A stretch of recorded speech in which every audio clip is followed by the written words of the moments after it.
know that I might not be so eloquent tonight because I'm suffering from a severe case of outrage.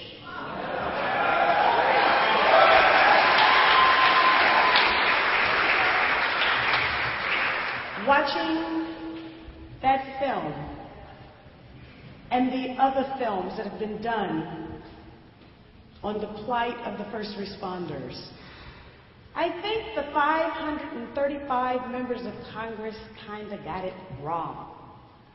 Because, you know, they should be leaping not only to co-sponsor this legislation, but to get it passed.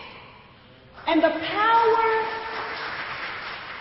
of a United States Senator, I've seen it in action. When senators don't like something, they use something called a hold or a filibuster. And so, honestly, while the legislation is extremely important, this should have been passed in the appropriations bill years ago. First responders and their families and their supporters shouldn't have to go traipsing up to Washington. Washington should be down here.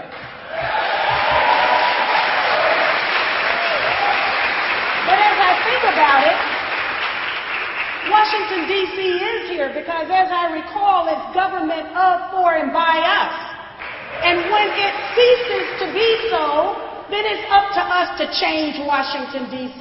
We change those people in Washington, D.C. We have the power to sweep the Congress clean. And so as I look in this room, I see future members of Congress. I see future leaders, policymakers, so that we don't have to beg and ask for anything, but we write the public policy ourselves.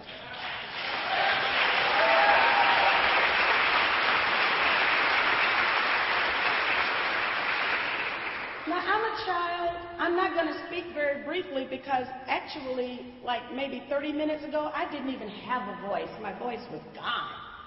And all of a sudden, I guess seeing the film Save the Brave, it just brought something up out of me. And so at least I've got a voice just for this few moments. But I'm a child of the civil rights movement. I saw people from all walks of life come together and change this country for the better. I know that we have the power to the people, power of the people. We can do it again.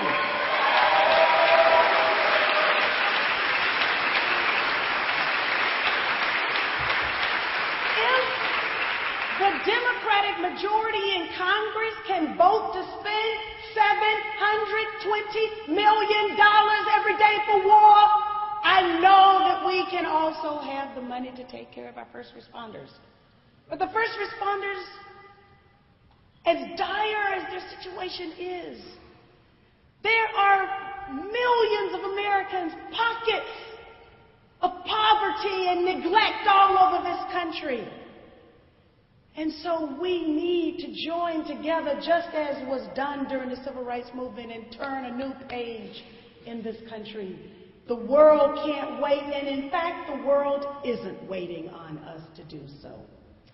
Because in other countries around the world, people have realized the power of the ballot, the power of the vote, and they have utilized the vote to change their material circumstances.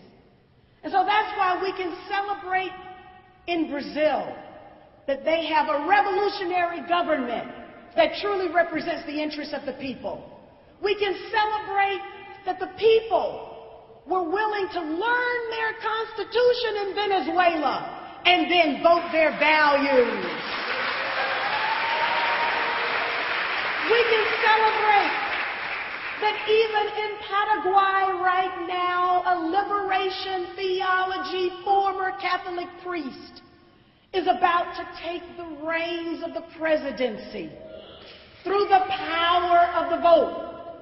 But yet in this country, while the world isn't waiting for us, the world expects more of us. And we can deliver it.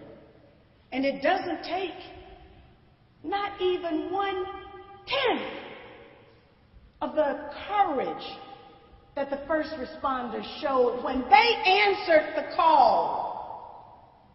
And now they wait for this country to answer their call.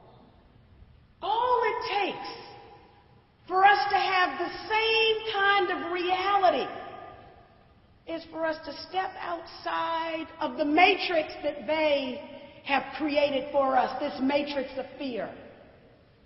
Honestly, I can tell you, without reservation, I've been throughout this country now, and I've been in a whole lot of airports. And me undressing for TSA at the airport does not enhance my security, and it certainly doesn't protect me, and it doesn't have a darn thing to do about 911.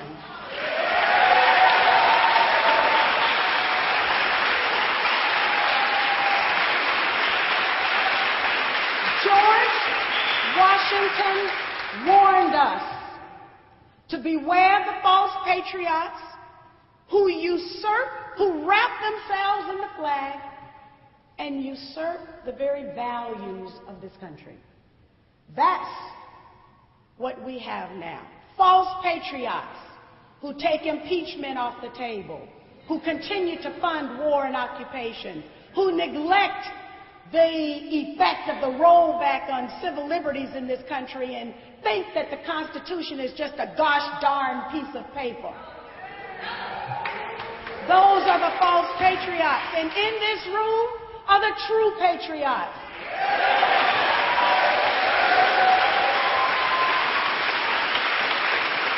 The last thing I will say is this. That young man, Luke, I'm going to call you my congressman. Let me tell you what I saw in Denver. Now, I was moved almost to tears because my family was involved in the civil rights movement, and in Decatur, Alabama, we faced the Klan, and we had the National Guard in between us, and I was, somewhat young and impressionable and perhaps could have been full of fear as well. But I recognized that there was a very strong, courageous lineage that had preceded me, and so I didn't deserve to have any fear inside of me. But what I witnessed in Denver took me back to the images that I saw during the civil rights days of these police officers on horseback and these great big huge guns and these huge long batons, and they were there to protect I don't know who from the demonstrators who only wanted peace. But they were there nonetheless, and there was Luke with his camera videotaping it all. And not just Luke, but all of the young people. And it reminded me of the young people who faced the lynch mobs and the water hoses and the dogs. Those young people put their bodies against the gears and the levers and the wheels of the machine, and they said to the owners, "You will change or we will stop the machine from running," and that's what you guys are doing. And that's why I say to you, I love you so much. Thank you for what you're doing. Power to the people.